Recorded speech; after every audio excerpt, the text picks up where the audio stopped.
Nah, sekarang kita akan bahas nih apa sih faidahnya kita belajar atau kita tahu Makki Madani. Oke, kita tahu ini surat nih Makki, ya kan Makkah, turunnya sebelum hijrah, Madani turunnya setelah hijrah. Terus buat apa kita tahu itu? Apa sih faidahnya? Oke, sekarang kita akan bahas di sini ya.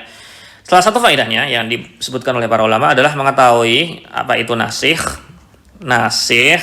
dan mansukh. Oke, ini bagi lo yang sibuk di bidang fikih ini mungkin udah nggak asing ya antara nasikh dan mansukh atau di usul fikih.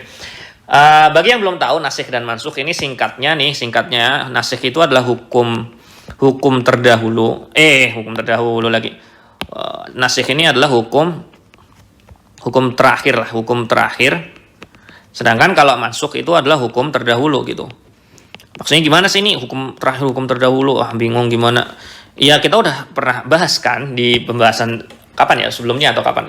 Pembahasannya Al-Quran ini kan diturunkan secara bertahap gitu kan? Ya tentunya salah satu hikmahnya adalah supaya kita pelan-pelan gitu untuk belajar agama gitu.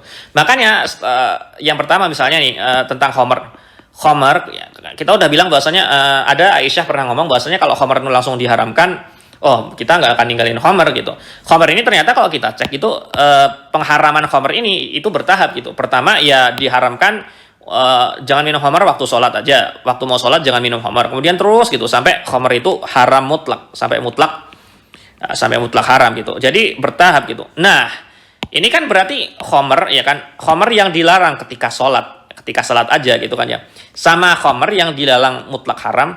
Nah, ini kan berarti ada dua hukum di sini. Yang pertama adalah hukum khomer yaitu dilarang ketika sholat aja. Yang kedua hukum khomer ketika mutlak haram, nggak boleh mau sholat atau di luar sholat, yang penting mutlak haram. Ini kan berarti ada hukum yang terdahulu dan ada hukum yang terakhir gitu kan. Hukum yang terdahulu apa? Hukum yang terdahulu khomer itu cuma haram ketika sholat aja gitu. Dan hukum yang terakhir apa? Khomer itu apa? Mutlak haram gitu kan. Mutlak haram. Gimana cara taunya ini? Iya, taunya salah satunya dengan apa? Dengan nasikh, dengan mengetahui Makki Madani gitu. Oh, ini surat Makki gitu. Ini surat Makki. Ini surat ketika di Mekah.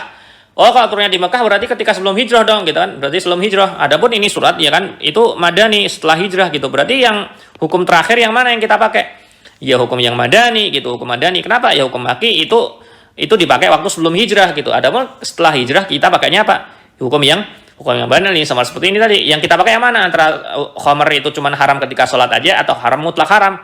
Ya hukumnya apa? Yang kita pakai apa? Yang ini dong, yang terakhir gitu kan ya. Jadi hukum yang terakhir ini seakan-akan apa?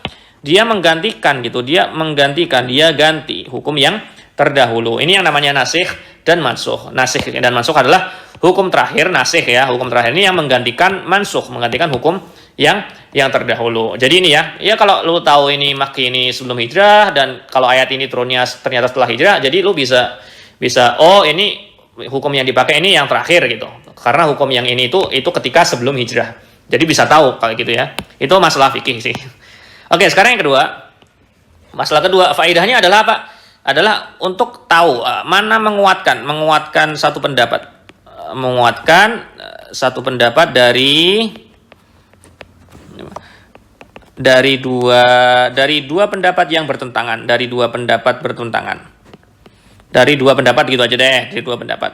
Ya misalnya ada pendapat nih, ada pendapat bahwasanya ini ayat nih kan, misalnya tentang ayat ini. Ayat ini turun kepada siapa? Ya misalnya ayat ini turun kepada kafir Quraisy gitu. Ayat ini turun kepada kafir Quraisy. Terus ada yang bilang lagi nih, enggak, ayat ini enggak turun kepada kafir Quraisy, ayat ini turun kepada orang munafik gitu.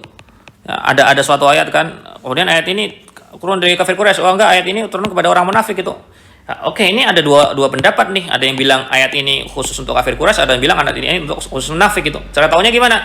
Ya salah satu cara taunya ya lu tahu ini ayat ini dia Makki, ya kan? Dia Makki atau Madani gitu kan, dia Makki atau Madani. Kita udah bilang bahwasanya kalau surat Madani itu kebanyakan apa? Kebanyakan tentang orang munafik gitu kan ya, kebanyakan tentang orang yang munafik. Kalau misalnya kita tahu itu ayat Madani ya kan, berarti ayat ini berbicara tentang siapa? Tentang orang munafik gitu. Kalau ayat ini orang Makki atau ayat ini ternyata kita cari tahu dia Makki, berarti dia kemungkinan besar apa? Kemungkinan besar dia berbicara tentang kafir Quraisy gitu ya. Jadi bisa untuk menguatkan satu pendapat di antara dua pendapat yang berselisih gitu. Jadi ini yang kedua. Kemudian yang ketiga juga ya, ini mungkin bisa diambil faedahnya ketika kita berdakwah di masyarakat. Kenapa? Ya kita tahu dong bahwasanya cara berdakwah nih, the art ya kan, the art of dakwah gitu kan ya.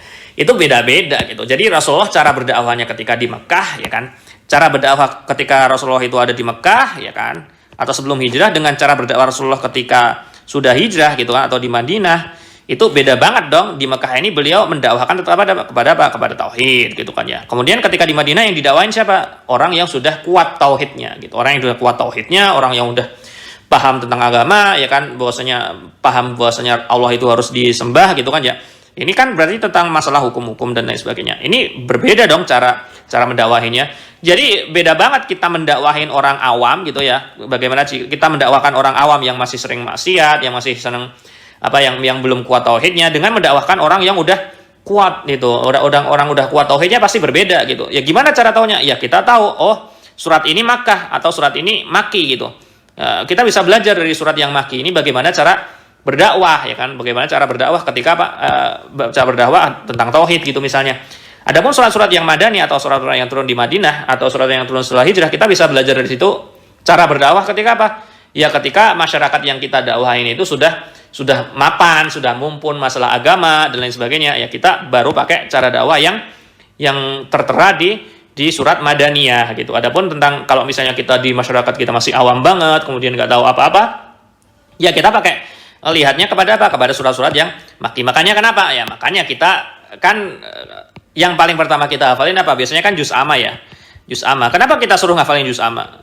Ya karena juz amma ini kebanyakan apa? Kebanyakan surat apa? Kebanyakan surat Makkiyah gitu.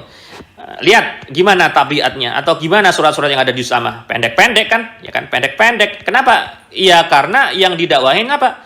Yang didakwahin ya masih awam gitu kan, yang masih butuh masalah tauhid, masalah penguatan pondasi Islamnya itu masih perlu lagi, makanya pendek-pendek suratnya gitu, pendek-pendek suratnya. Adapun ketika di Madinah, oh itu suratnya kayak Al-Baqarah, Ali Imran, kemudian An-Nisa, ini panjang-panjang. Kenapa ya? Karena mereka udah tahu gitu, tinggal dijelasin tentang tafasil hukumnya, rinciannya, tentang rincian hukumnya gitu. Makanya sekarang kita yang kita sekarang kan disuruh ngafalin juz amma ya karena pendek-pendek gitu. Karena apa? Ya karena itu pas banget gitu. Buat apa? Buat berdakwah ya kan, atau buat menanamkan pondasi-pondasi yang ada tauhidnya tadi gitu ya. Jadi inilah faedahnya, 3 faedah kenapa kita harus tahu Makki dan Madani. Pertama adalah bisa mengetahui mana yang hukum terakhir dan mana hukum terdahulu, kemudian bisa untuk menguatkan antara dua pendapat kalau misalnya itu berselisih, kemudian juga bisa kita pakai ya kan, kita ambil bagaimana cara-cara berdakwah.